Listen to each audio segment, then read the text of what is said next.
Well, welcome to another one of my demonstration videos. Lunchtimes on a Sunday, normally I like to go out and have a walk after lunch, and I was walking down the lane and saw this old cottages and small buildings nestled amongst trees at the bottom of a valley on the outskirts of Galleywood. So I made a quick little pencil sketch. I think you should be able to see that quite well, and I'm just going to show you quite a simple way to turn that into a nice little watercolour. Not a difficult process, so I'm going to lead you through the painting process. Well, it was only yesterday when I made that sketch, so it's going to be quite a easy process to remember the sort of cloud formations that we had, and try and depict the mood of the day. I mean, that's basically all artists try and do, really, when you're looking for atmospheric landscapes. You know, the landscape artist. So what I'm doing, damping some areas, just using a 1/2 inch flat, and trying to get the paper damp to start with, or semi-damp in place. I've got some dry edges there, so that will be useful. First thing I'm going to do is to use Payne's Grey. Now this is the Winsor & Newton Payne's Grey.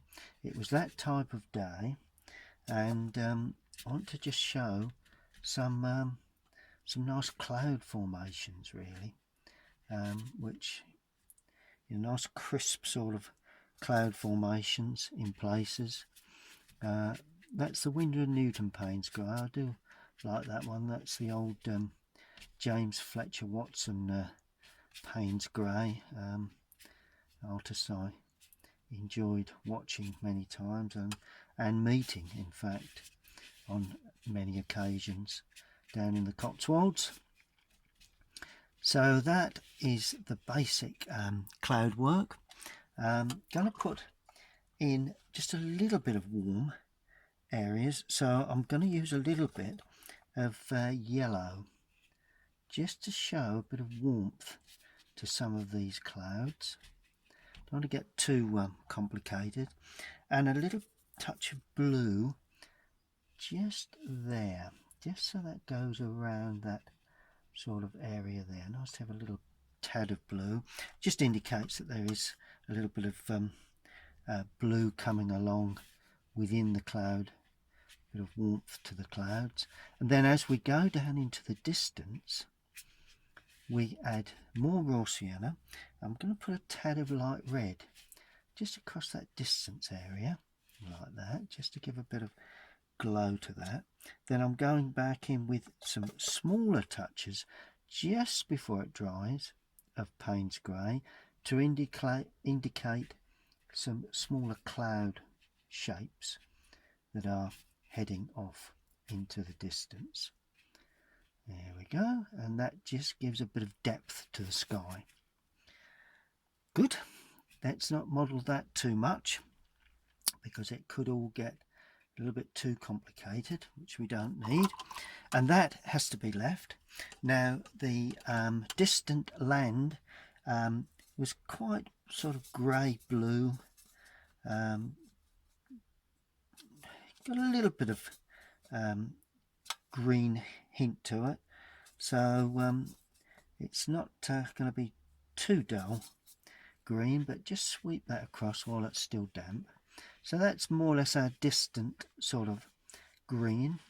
Trying to keep this feeling of the day, which I think is very important. I'm using cobalt blue and raw sienna now to pick up some distant wood areas, you know, some wooded distant areas, and they were quite dark. Let's use a bit of ultramarine in there too, just to make it a little darker. There we are, quite dark and blue, a little bit of light red too. That's better. There we go. Now we've got bit of distant wood there that will gradually fly up into the sky, and that's exactly what I'm looking for. A little bit there will dry up considerably lighter than that, which is what I'm aiming for. Tad more blue to that in places, perhaps there, to give a bit more depth. Yeah, so that's the distant fields and hedging. And as I always do, clean the brush, damp the brush, and I'm just going to lift away a little bit of colour so it holds the line. Yeah, so I've just lifted off just a tad of colour, particularly in that centre area. I want to get the feel of the way that comes down. Now I'm adding a little bit more strength to the green, so a little bit of cadmium going in just before it dries, which is quite important. Cadmium yellow, but I'm painting around the buildings. If you notice, something that I do quite a lot, that way we can leave light on the buildings, because that's going to be the key to the whole picture. You know, the light hitting the buildings against the darker surrounded wooded area. Good, so that all comes then down into the foreground field. A little bit more of that, and a nice glow to that, which we've got. There we go. Now, the field itself got a little bit of quite fresh green to that, so I'm using cadmium yellow and Prussian blue, and I'm going to sweep this in onto dry paper. There we are. A bit more yellow into that. That's it. And a little bit more blue now, just to give it a little bit more strength as it comes forward. Then I've got to there, I'm going to use lemon yellow, cadmium lemon into that, because that is where we get this nice sort of yellowy glow to the field. Then quickly adding Prussian blue as it gets more or less into the very straight foreground area. And there is a small path, it's a footpath that leads your eye in to that that area, just like that. So it pulls your eye into the picture. So I'm putting that in. It runs through the field actually, which is always seems funny to me, but it's a right of way and it's the right thing to do. So good on the farmer for allowing that to pass through his land, which I don't know whether he can really stop these days. And then in that foreground, I'm just going to drop a little bit of light red, because that's a gravel area.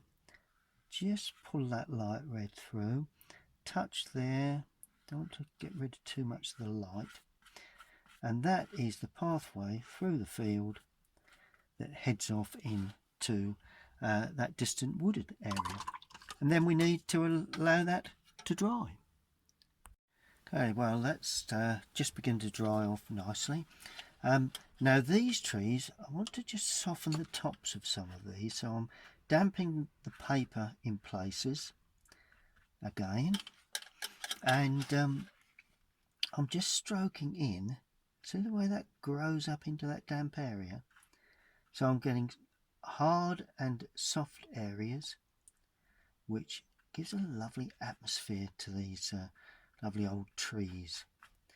And then this one, I'm adding burnt umber to that green mix. I want that to be slightly on the earthy side at this stage.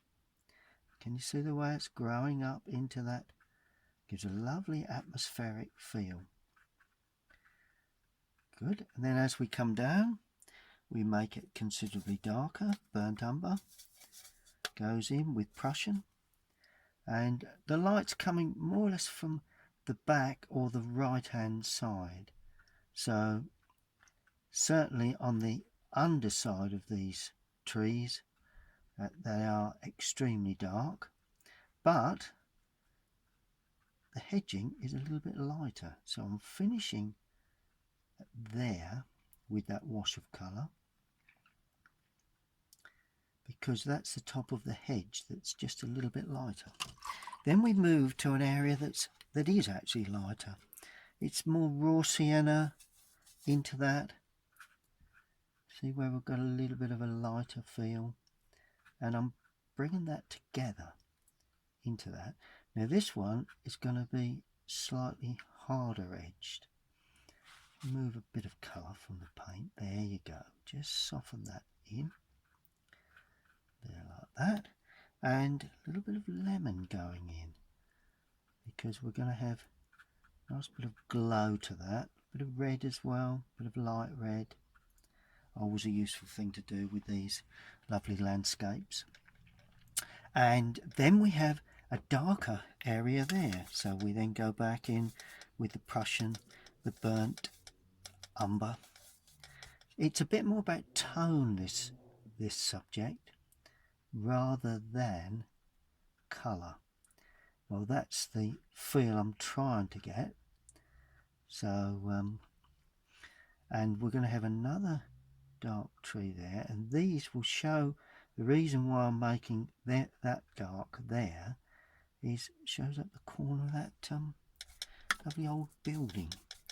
And it's all a matter of getting the atmosphere of the day, and there was a lot of real sort of atmospheric feel to the greens.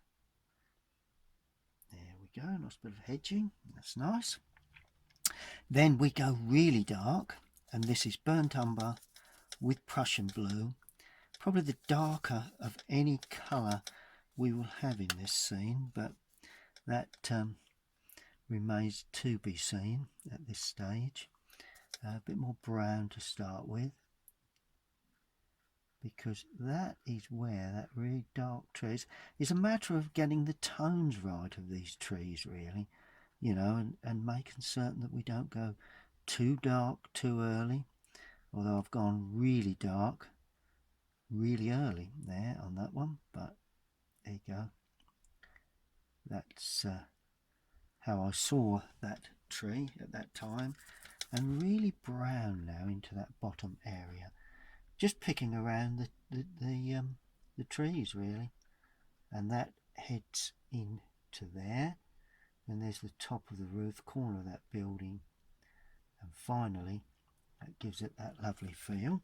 Now I'm going to weaken that again considerably, and not a bad idea just to soften the top again, just to give a bit of sense of softness to the top of this tree. So you have hard edges, soft edges. See the way that's growing up again? Got those soft edges coming out right at the top of the sky area there. And this is going to go over the chimney, or around the chimney, so it will be reasonable strength of colour, fairly dark, and there's a lovely old chimney there, lovely red chimney that I do need to make certain I depict. Picking around there, comes together like that. Yep, that looks pretty good to me. And then we've got the side of the chimney, the roof line, and that heads down. I'm adding burnt sienna to this. See the way I've dropped in burnt sienna just to give a bit of warmth to that old tree. What I do to one side I need to do to the other of that lovely dark old tree there. That's good, that's gradually coming along nicely. Now Prussian blue then goes in right in that area there, so that's another very dark area. I'm just making this up as I go along really, but it's very important that we get these tones right, you know, and it's all a matter of you know, it's a matter of experience, really. It's to know how to go dark, how to, you know, what dark, what light to use. Really is a matter of constant mixing and colouring of these landscapes when you come to paint. Now I'm going light again there.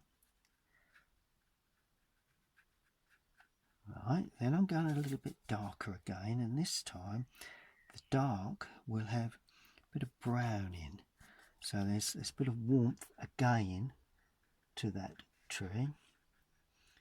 And that just picks around there. It's nice to have just a little few harder edges, you know, nice little hard edges here and there. All helps. That's the top of an old, got a feel it may be a willow there.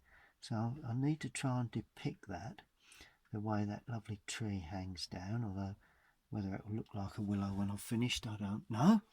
And then we go out of picture on the right, and that needs to be softened considerably to allow that to fade away into the distance or out of picture. So the focal point is more or less there. And that there again mustn't be too brilliant. A very dull grey, very dull grey-green colour. And it's quite wet, but it's fine. It'll scroll up into that area. And then we come down to a lighter tree here. So there's a lighter top to that tree there, like that, and that goes out of picture. Make that uneven. We've got a couple of trees there, and they will be considerably lighter. And I'm using raw sienna for the willow, or what I'd class that as my willow tree, I think. There, like that. Whether that looks like a willow or not wholly certain. Then I'm using a lemon yellow, cadmium lemon, for that tree there, or that clump of greenery, that will go quite quickly into a nice fresh green, like that. It's always a good thing to do. There we go. And particularly in the lower part there. And then all of a sudden that goes particularly dark right in the lower area, which is there, like that. A little bit around the top, a little bit into that, just before it dries. There we go. So we've got a nice variation of colour and tone within that. And then running out of picture, there again, a light, not too brilliant, but a green, just running out of picture. Best not to be too, we don't want to attract the eye too much to the outside edge of that particular area. And I think that more or less does it for that stage of the picture. Good. Well, there's the drawing that I did Sunday afternoon, and that's more or less the feeling of the day. Quite grey cloud, although there's plenty of light there, but these buildings stood out quite nice against the dark trees around. Now I'm going to tint the buildings. Now the roof area of two of the buildings I would class as more or less, it's like a greeny, a very light greeny tint. So it's that sort of greeny tint. It was some sort of, I don't know whether slate or whether it's a form of tin, not really sure, but that's the roof area for those two buildings, more or less old shed buildings, and the roof area for the rest, well, particularly that one there, was red. Lovely old red tiled roof, that. Nice big roof, that nice long roof. That cut in very well there, just leaving a bead of white along that edge there, and it did have a small overhang that side. And yeah, that's pretty much it. Then we had a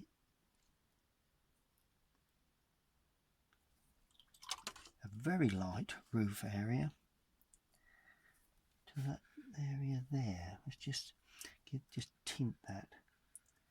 It's an old shed, part of an old shed. That's it. Good, good, good. Now we've got the chimney was particularly interesting, and it really stands out quite brilliant against the greenery like that. There we are. See how nice and red that is, and that's what I did enjoy about this scene, really, about that building and that red chimney. And then of course, as we head down into the right hand side, this area is darker because it's in shadow, but it's not too dark. It's all about tone. We must get those tones right. If you can get the tone values correct, and you must remember that you can always make things darker, but you can't make them, well, you can lift off, but it's not ideal. Now I'm going to put in windows for the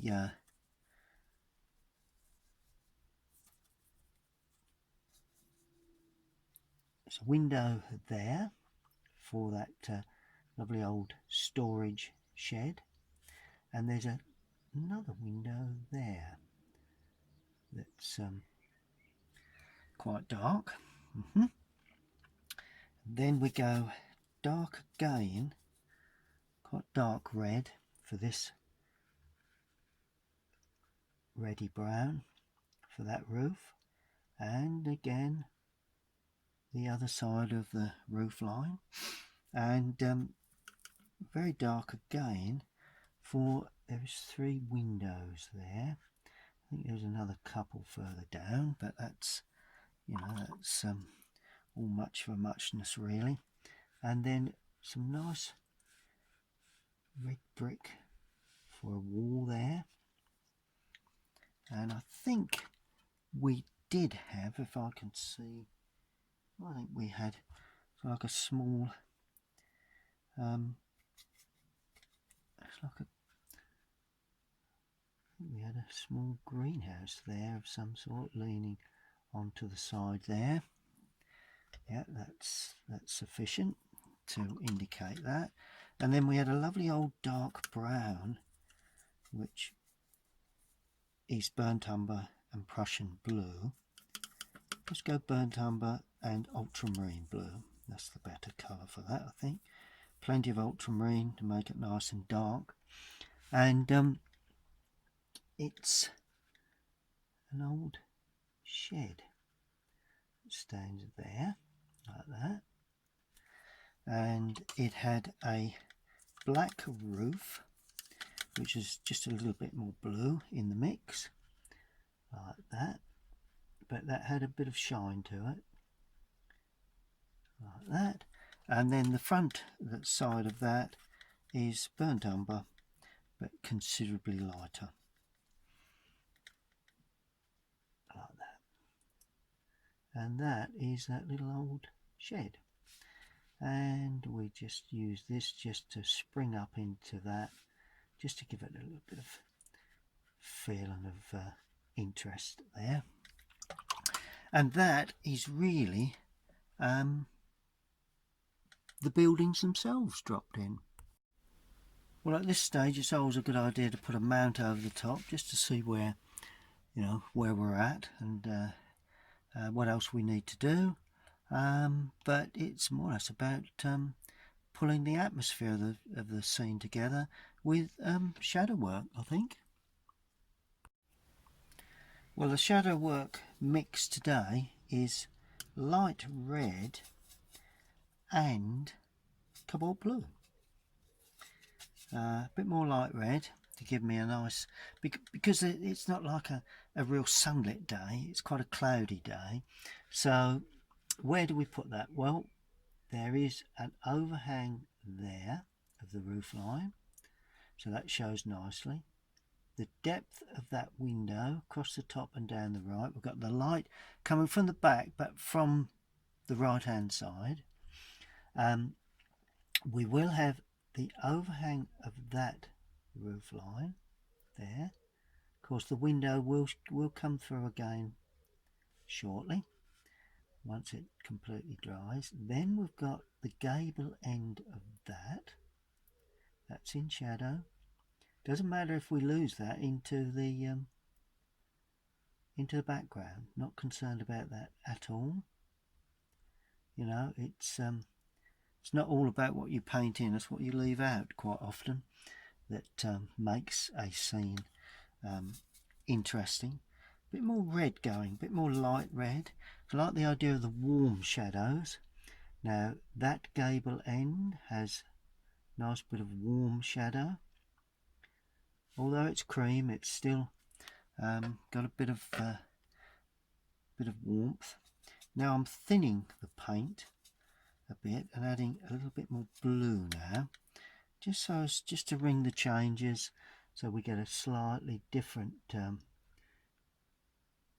tint to any overhang shadows there and there. All of a sudden the buildings begin to stand out in a 3D effect. There, down the back edge of that chimney, just to help show a bit of light, and of course down the roof line, and this just weakening again the mix, a bit more blue. Don't want it too dark on this area there. There we are, I think that's about right. And the windows, provided you don't rub at the paper too much, will shine through once it completely dries. There we are. So a bit more blue in that mix. Probably say it's that shadow is nowhere near as warm as those. So it's a good idea to mix your shadows, warm and cool. I'm making this one really cool as well, because that is that area of the brick wall. Make it uneven there. So there's a brick wall there, okay, that's in clear relief, and very weak is that area there for the lean-to, the area there. Apart from that, that's really all we need to pick up a nice bit of shadow. And then it's the shadow that finally casts across the landscape that will always make or break a picture. Now I'm going to use cobalt blue with the light red, but this time it's going to be softened in places. It needs atmosphere, the picture needs atmosphere, and that will be achieved with a soft area there, okay, and a soft area there, just under that, okay. So I'm dampening areas, in other words the soft areas I'm saying will be the damp areas. And then we use this lovely blue-grey mix to float into that, and that comes across there. Lovely blue-grey mix floating into that. It will run down the side of that building there. Just see another shadow that I've missed. Then I'm adding green, just to give that bit more punch to that. It's like a cloud shadow really. It's a soft cloud shadow. Same this side, a little bit of green now into this as it runs into that shadow there. Then we can start building up a little bit more depth to the shadow and just gently running that in to that soft area. Just trying to maintain a bit of a hint of a path there, not quite sure that that's come off, but there you go. Just before it dries. There we are. And then as we come right into the foreground, plenty of water and a bit of brown in the mix now, because this needs to be swept in as a lovely sort of atmospheric feel to what otherwise is a rather, well, it's not bland picture, but it's quite nice. I like the effect of that dark cloud shadow, soft, I'd call them cloud shadows, and it leads your eye into the picture really. And this is the key to a good painting, you know, the shadow work you use, the depth of shadow, how much shadow you put in. It is about colour, but I always feel it's a bit more about the depth of shadow, the tone of the shadow. And of course the foreground would then have a very light shadow connecting across the path between those two areas there. So it just gives a nice bit of hint that there is a path in that foreground. And as I said, there is one area that I've not put a shadow in, which will need it, which is that area there of that building. There you go. And overall, I think we need to sit back and see what we've done with that one. Well, there is the finished painting with a small mount popped over the top. Just needs signing, which we need to do as always in the paint used. Let's reload that brush so it doesn't get dry. Nice small signature there, just so as we know, or someone knows who painted it. And just one thing I think would be nice is to just float a couple of small birds into the sky. Very often we get down in this valley on the outskirts of Galleywood, get these lovely old birds just flying around. Could say they're gulls, or they could be make the wings a bit wider than that. Could be larger birds. Like that's one. Have another one here. Like that in the distance. And we'll have the three. I think we'll do the full house of three. There you go. 3 birds flying around in the sky, and that just about does it really. Quickly run through what I've done.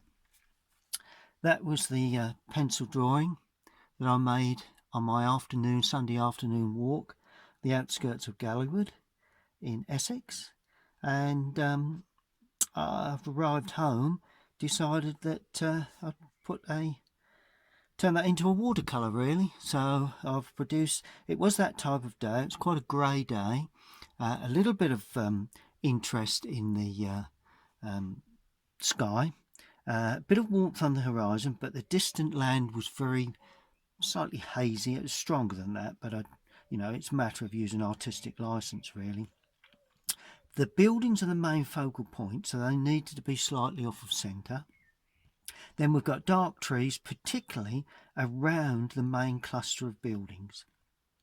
And then, of course, a bit of atmosphere with floating across the varying tones of green across to what was the beginnings of a cornfield. Unfortunately, with the drought times we have at the moment, the corn was rather in the need of water, but hopefully that sorts itself out in time. Hope you've enjoyed that video. I made another pencil drawing on the same day, so I'm hoping to at some point make a video of how to paint that one. So really this is about how to paint a lovely watercolour using a sketch made on site as reference. Enjoy your painting. Please subscribe if you like my channel, and we'll see you all again very soon.